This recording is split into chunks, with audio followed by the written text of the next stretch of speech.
Good morning, beloveds. When I began studying science of mind, I heard, as many of you who have studied this teaching, change your thinking, change your life. And I've been thinking and changing ever since. I've also been wondering, as many of you also know, I've been wondering, who do I think I am, and how does it affect my life? I wonder, can I really, truly change my thoughts and beliefs and affect the kind of change that reflects who I am? Anyone else ever wonder about that? Like I said, I'm wondering all the time because it keeps me in the question. It keeps me real. And what I found out along the way, that this change is an ever aware to the present process. Being ever aware to wherever I am in the process of evolving and changing. And I've also found out more clearly in the process that this change begins in mind. Change my thinking, change my life. You see how I personalize that for myself, from change your thinking, change your life. When in reality, what we're changing is our own thinking, which in turn changes our life. So in my wanderings, I began to ask myself if there was something deeper, greater, and honestly, more to understand around this statement of change. How do one's thoughts become things? And if they can, what would it take to change that thing that's already here? That experience, that feeling, that demonstration. And how could we trade it in for something new? That's a lot of wanderings, isn't it? Well, I found out it's not as easy as trading in an old auto for a new one, even though that takes a little bit of doing. To simply say, this is the thing I want instead of that other thing, didn't really change my experience necessarily.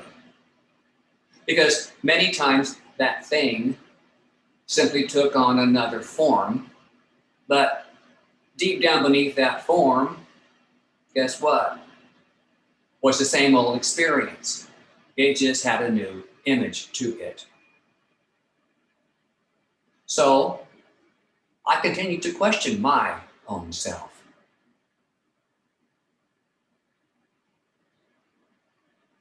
Other persons who were seeking something deeper as well for me. I questioned my ministerial colleagues for insights. And lo and behold, what is at the bottom of it all, the real foundation of change, is, again, the mind of God. It's important in that mind to make the shift away from the ego thinker, the brain part, to the mind. The mind being a greater awareness for me, for all of us. The mind of God, as we know, no one is able to see. And if there's anyone out there who's ever seen the mind of God, please contact me. The only proof we have of there being a mind, and I found this out to be true, is that we can think. We can think. So I'm reminded of this question, which I believe ties right into this line of thinking. Which came first, the chicken or the egg? My answer is the egg. You know why? Because it contains all the elements for the creation of the chicken, which is a thing. So I also believe the mind comes before our thoughts. Egg, chicken. The mind offers an atmosphere, so to speak, for thoughts to form, and thus to be known through us and to us as the thing. So we first must be willing to conceptualize this deeper awareness of mind. During those moments, we desire a new thing, a new experience, a new outcome, consciously, without constraint.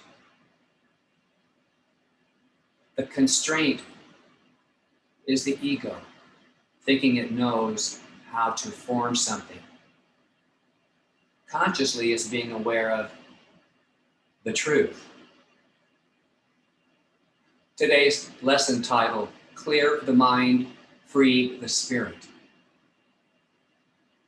My intention for it is to offer some insights and ideas and concepts to assist living our lives with greater clarity and freedom, and thus more joy. More joy. So first, why should we clear the mind? And second, how do we do it? Well, we should clear the mind in order to reframe a truer concept, one that is of our own truth. Not anything or anyone or any past thing or any preconceived future thing. Now note I'm using the word thing as the idea.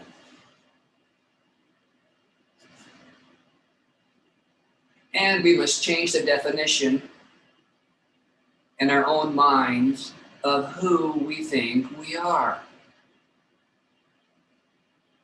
To clear out those outdated floppy disks in our minds that need to be discarded, deleted, and trashed.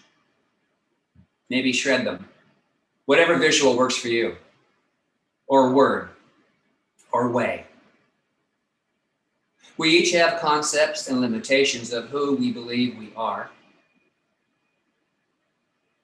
how we act, and how we behave.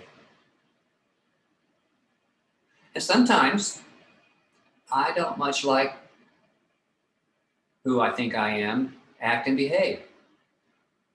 But what I do know is that I have a greater awareness of self through this teaching that alerts me, that brings me back to truth. So I suggest that each of us get out our mental Swiffers and clean out our mental household. And the purpose is to make room for the real you, which is within each of us, within you, within me, to be revealed. In the Science of Mind text on page 303, Dr. Holmes tells us, and I quote,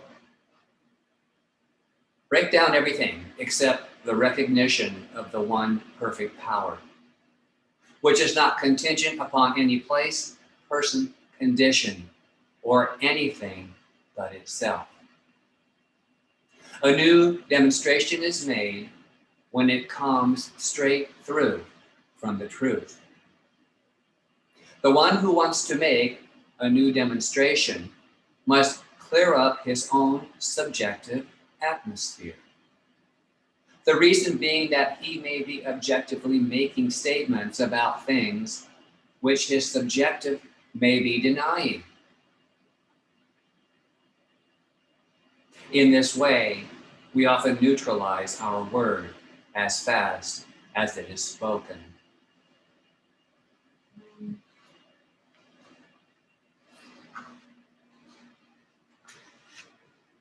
If we overlook the prep, the finish does not stand up over time. That's the short version, my version. And here's an example. If you were to put a fresh coat of paint on an old, decaying house, how long do you think the paint would last? Not long, right? Not long. Because it will begin to peel, and pretty soon, you'll be right back down to that old, decaying house because you've never really fixed the foundation or the base. Reminds me of an old saying. Hold on. You can put lipstick on a pig, but it's still a pig. You can put fresh coat of paint on an old house, and it's still an old house. It might look new for a second and fresh, but it hasn't changed. It hasn't changed. The reality of why you are living now cannot and should not be denied. So do the work. Do the work. Scrape and dig deep. Remove those things that are not of you. Are not of you. The practitioners at this center and the ministers, we are here for you. The compassionate care team is here for you. The bookstore is here for you to read, to learn. The committees, the volunteers are here to engage and to share and to give out of self to find the greater pathway. So get on your path, your pathway, and circle back in the realization of your oneness, a oneness with this life, your life, the only life we have. The book for this quarter, titled Oneness, the Destination You Never Left, is a wonderful read. I would highly recommend it if you're a new person of this way of understanding spirit. It's an easy read. And so what I shall read for you today is on page 26 and at the top of 27. And it talks about what you think about yourself is a lie. Wow.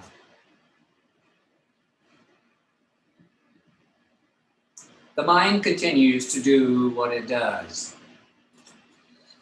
It assumes the job of answering the questions put to it, but based on nothing more than its own interpretation of itself and its way of viewing reality. So that mind tells you that you are human, male or female, healthy or unhealthy, good or bad, happy or unhappy, having needs and desires, and on it goes, unsupervised and often unnoticed. An entire industry has been created to encourage positive thinking as a way to improve the image of you, while encouraging the notion that you are what you think. While it is somewhat true for the person or ego, in all the mind's questions, answers, problems, and solutions, there is one thing in common. It is all about objects, whether they be thoughts or things. Objects are all the mind knows and will ever know.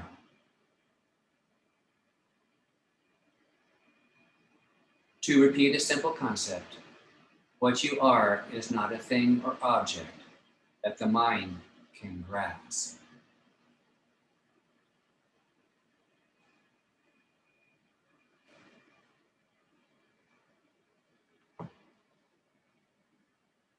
And so the mind is something that we cannot really see, but we can allow it to work for us. The destination you never left is not someplace to go. Rather, it is realizing a greater companionship with mind, with the infinite mind, God's mind, and how supportive, nurturing, and loving it is. And it gets to do so as you, always as you, and how you are able to grasp the concept. And so the more we are able to clear the debris of the thinking, allows the clarity of the always clear mind of spirit to come forth, to clear the objects that we've held to in our ego minds. And the sooner we release that, the sooner the feeling of joy appears.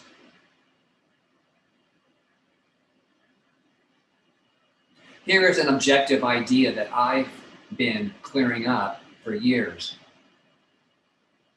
And as I began preparing for today's lesson, I realized that I really haven't given it up. But what I have become aware of is I'm clarifying and repurposing this idea.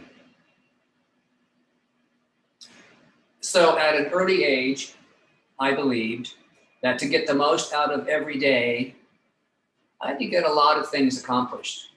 I had to do a lot of stuff. And the tool that I used was, dun, dun, dun, the list. The list. Anyone else ever do a list for the day, the week, the life, the trip?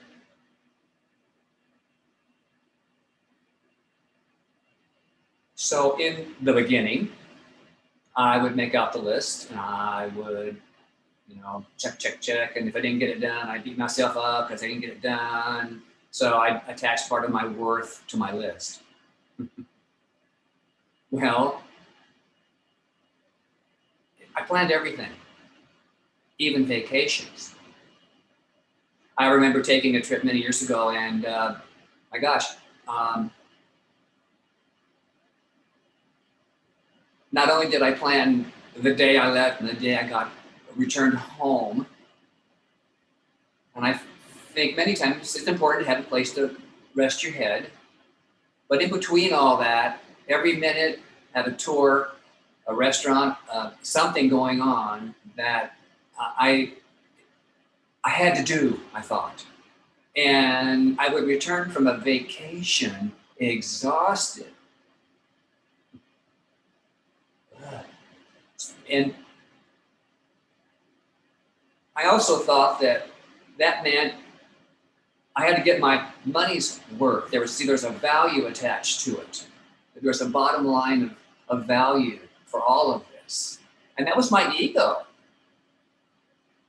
Well, when I finally realized that kind of organization, being organized, turned into agonized, it wasn't fun, I realized. So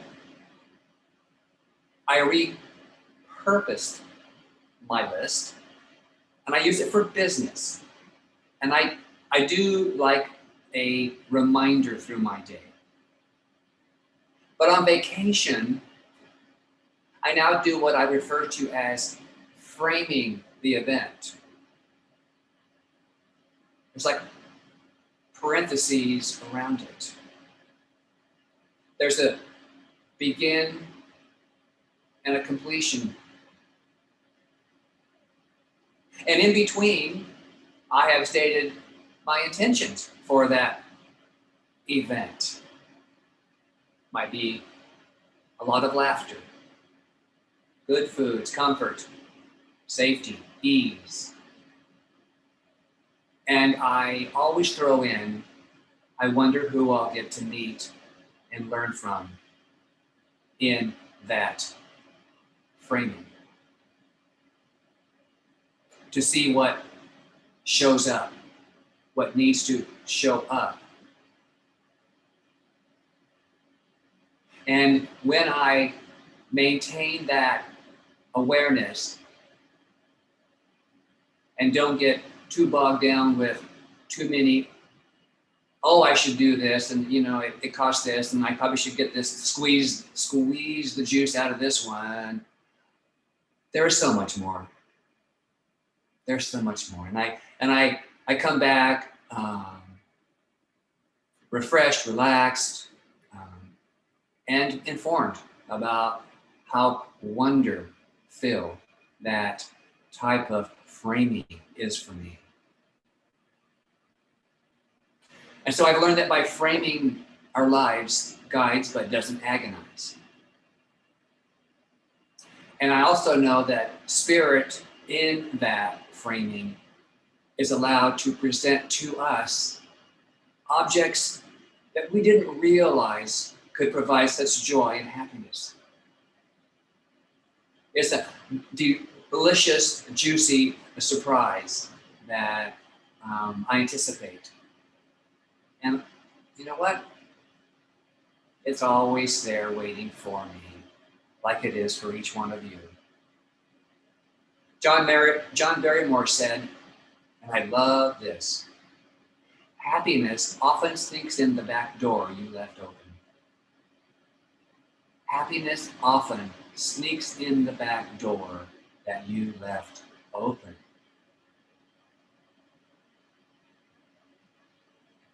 The heaviest burdens we carry are the thoughts in our heads. It will hang on as long as we'll let it. So change, my friends, change the definition in your own mind of who you think you are, beginning right now. Write down, who do you think you are? Who do I think I am right now? And be honest. And then this week, I invite you to journal about that. And ask yourself, are these my ego, mind, or are these a greater idea of who I am and the truth of who I am? So there's two columns, ego, truth. So change the definition, beginning with journaling, and your mind will show up as who you really are with the words, the ideas, and the feelings. So beloveds, clear the mind. Clear the mind. Reframe the way you do you. And you'll be delighted what shows up. Leave the door open to the spirit within you, to greater possibilities, to some aha moments, to those people and experiences and feelings that you hadn't truly expected but we're always there. Leave that door open. Its name is happiness. And so it is. Namaste.